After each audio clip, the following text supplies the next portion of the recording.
지난 주간 성동시찰 담임 목사 수련회를 다녀왔습니다. 수련회라고 하지만은 제 은퇴를 기념하여 거의 모든 시찰에 담임 목사님들이 함께한 여행이었습니다. 그 바쁜 분들이 다 같이 참여해서 같이 했습니다. 마지막 송별회 시간에 목사님들이 내게 한마디씩 해주는 롤링페이퍼를 사진과 함께 책으로 묶어주셨습니다. 그 중에 어느 목사님이 이런 유머로 제게 인사를 전해왔습니다.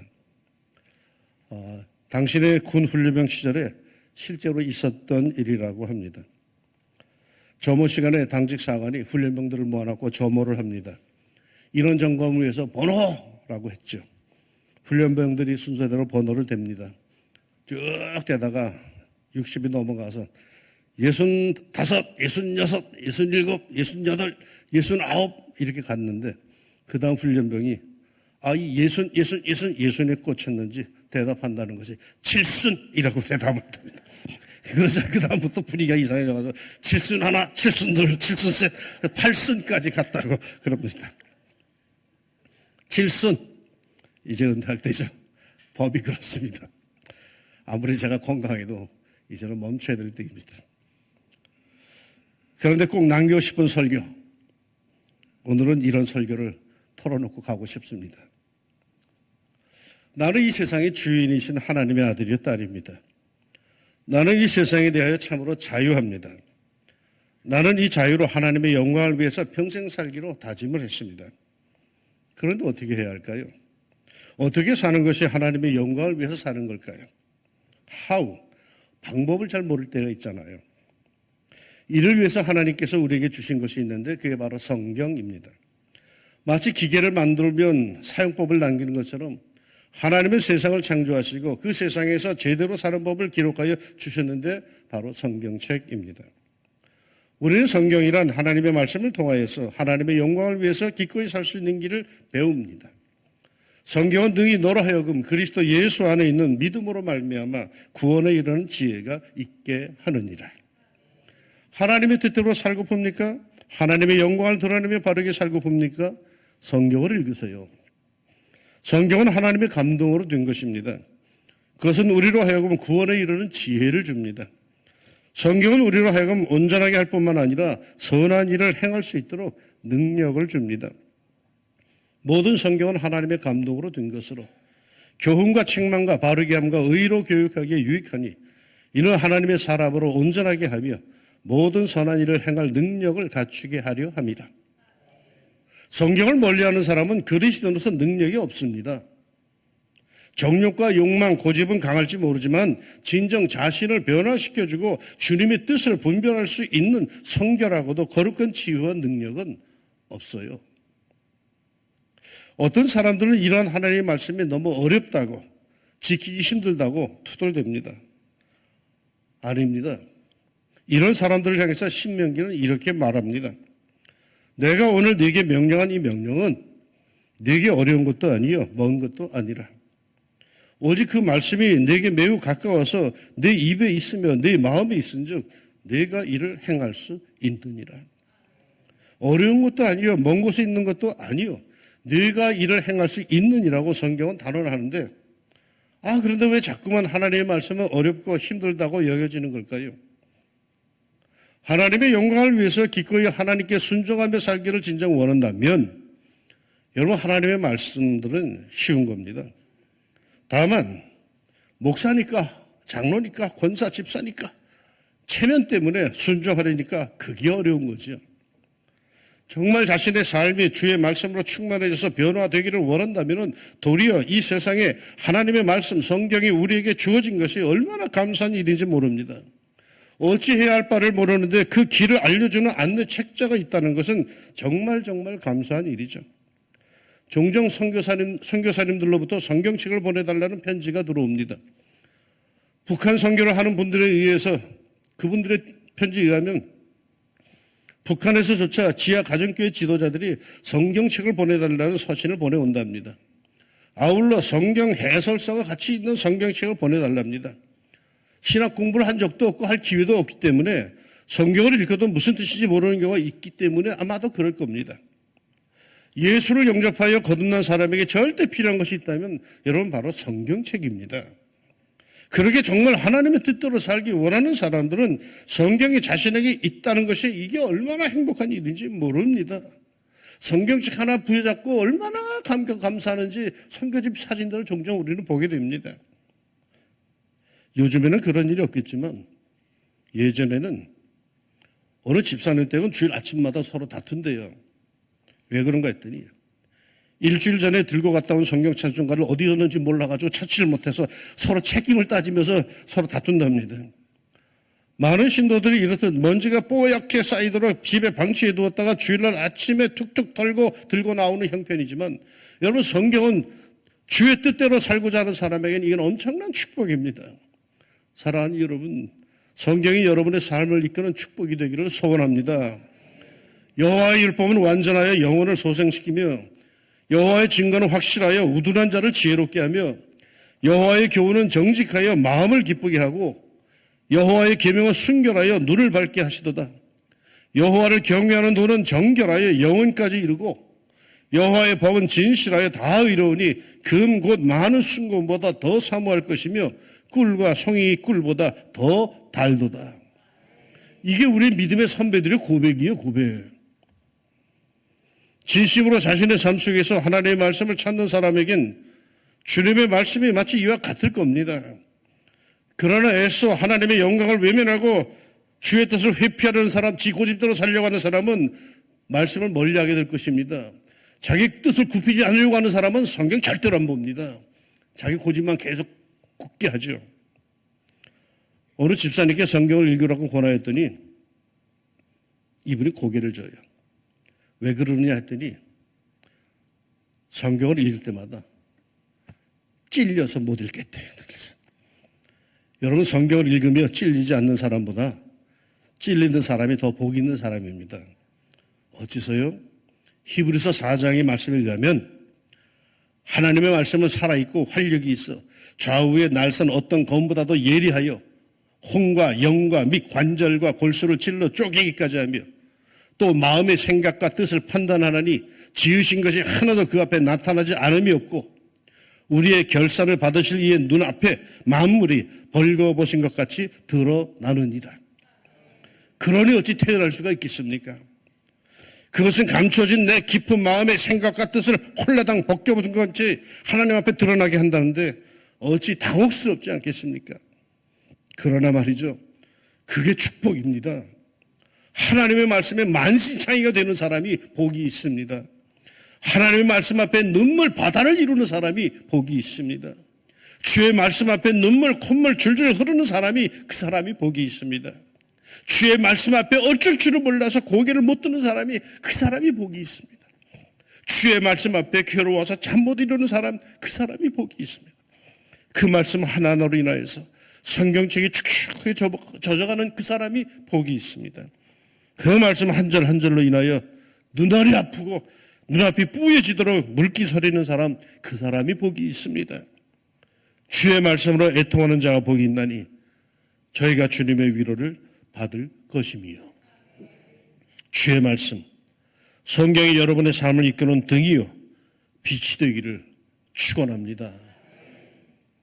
이렇게 주의 말씀은 내 삶을 인도하십니다. 그런데 이 성경만이 내 삶을 인도하는 것이 아니에요.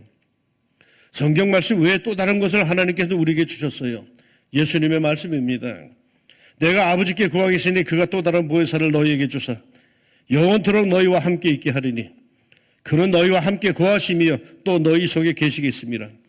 보혜사 곧 아버지께서 내 이름으로 보내실 성령 그가 너희에게 모든 것을 가르치고 내가 너희에게 말한 모든 것을 생각나게 하리라. 본향에 이를 때까지 우리 그리스도인의 삶의 여정은 이 세상에서 힘들고 험한 순례의 길입니다. 예수님의 표현을 빌린다면 마치 한 마리의 어린 양이 이리떼 속으로 들어가는 것과 같습니다. 이를 어찌 버려둘 것입니까? 그래서 사랑의 우리 아버지 하나님께서 우리에게 보내주신 분이 바로 보혜사 성령이십니다. 이 성령께서는 우리의 순례길에 동행하시며 우리를 지키시고 우리에게 길을 가르쳐 주십니다. 이거 믿으십니까? 이거 뭔 찾으셔야 됩니다.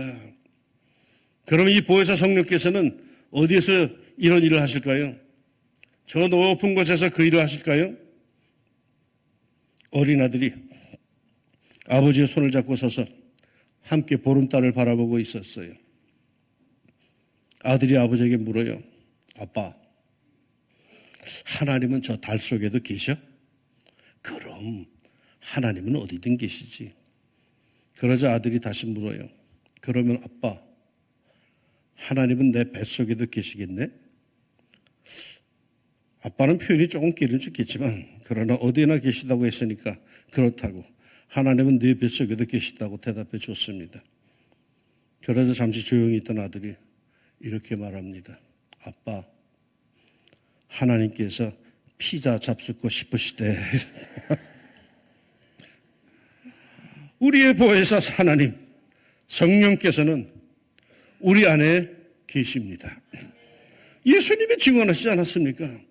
그는 너희와 함께 거하시며 또 너희 속에 계시겠습니다. 그러게 사도 바울도 빌립보서에서 이렇게 증언합니다.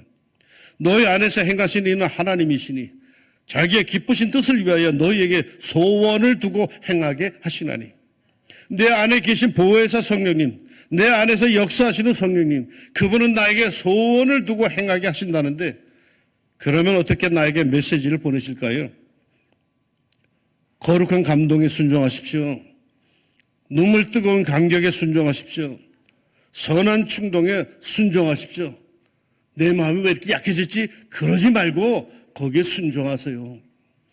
성령님은 그렇게 나에게 메시지를 보내며 소원, 하고 싶다는 마음을 갖게 하시며 내 갈 길을 인도하십니다. 오늘 읽은 성경 본문은 집사 빌립의 전도 내용의 현장입니다. 시작이 이렇죠. 주의 사자가 빌립에게 말하여 이르되 일어나서 남쪽으로 향하여 예루살렘에서 가사로 내려가는 길까지 가라 하니 그 길은 광야라.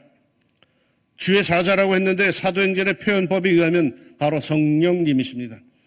성령께서 집사 빌립에게 일어나서 남쪽으로 가라고 하십니다. 어떻게 지시했을까요? 갑자기 귀에다 대고 음성으로 들려줬을까요? 아니면 환상 중에 그랬을까요? 혹은 기도하는 중에 진한 감동으로요? 구체적인 것은 모릅니다. 여러분, 성령의 감동은요, 다른 사람은 몰라요. 자기만 알아요. 오직 집사 빌립만이 알아요. 그런데 분명한 것은 빌립은 그러한 성령의 지시를 감동으로 받았다는 거예요. 그런데 왜 갑자기 남쪽으로 가라고 하셨을까요?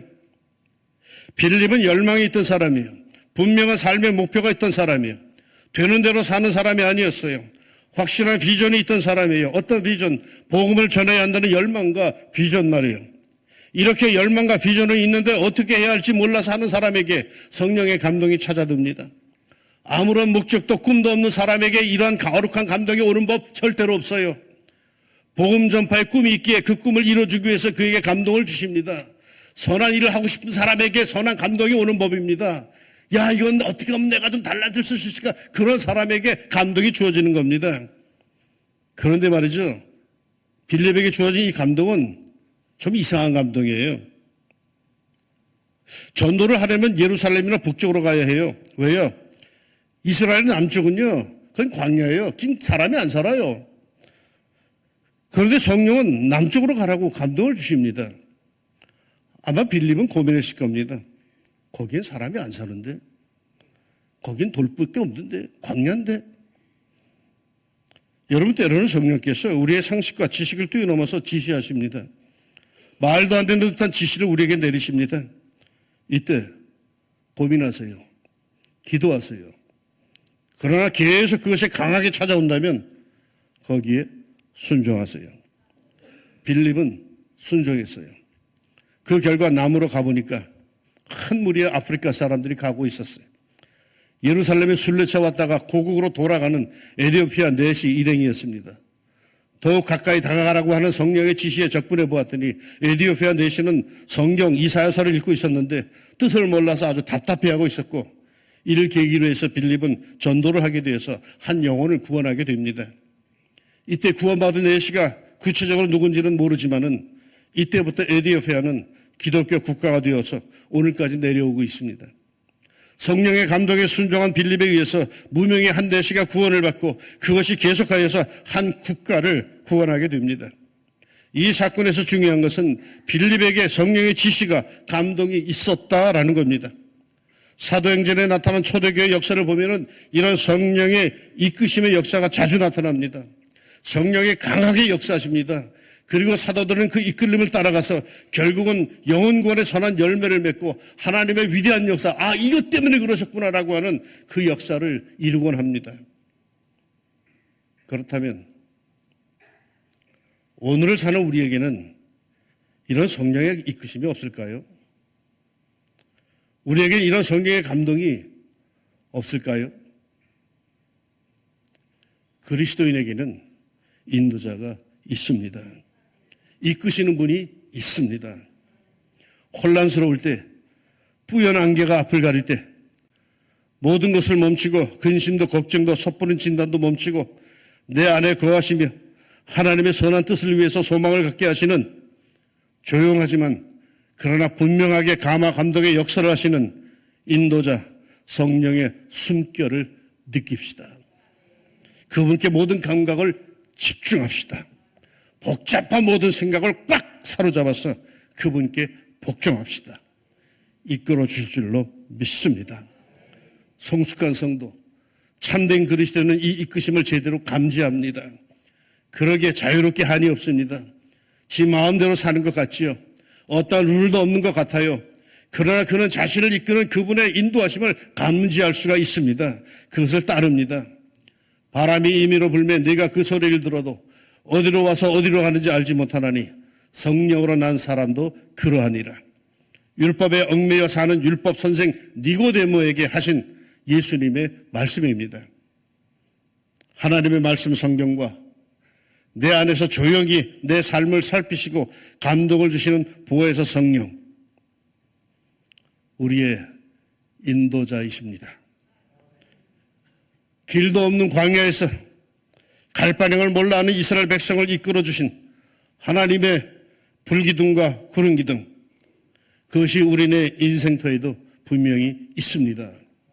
하나님께서는 이것으로 나를 이끌어 가십니다. 말씀과 성령의 감동, 그를 감지할 수 있는 기도와 묵상, 찬송의 생활 속에 하나님의 이끄심이 드러납니다. 사랑하는 여러분, 부디 평생토록 그 길을 따라서 마치 내 주님 앞에 온전히 서는 그리스도인이 되십시오.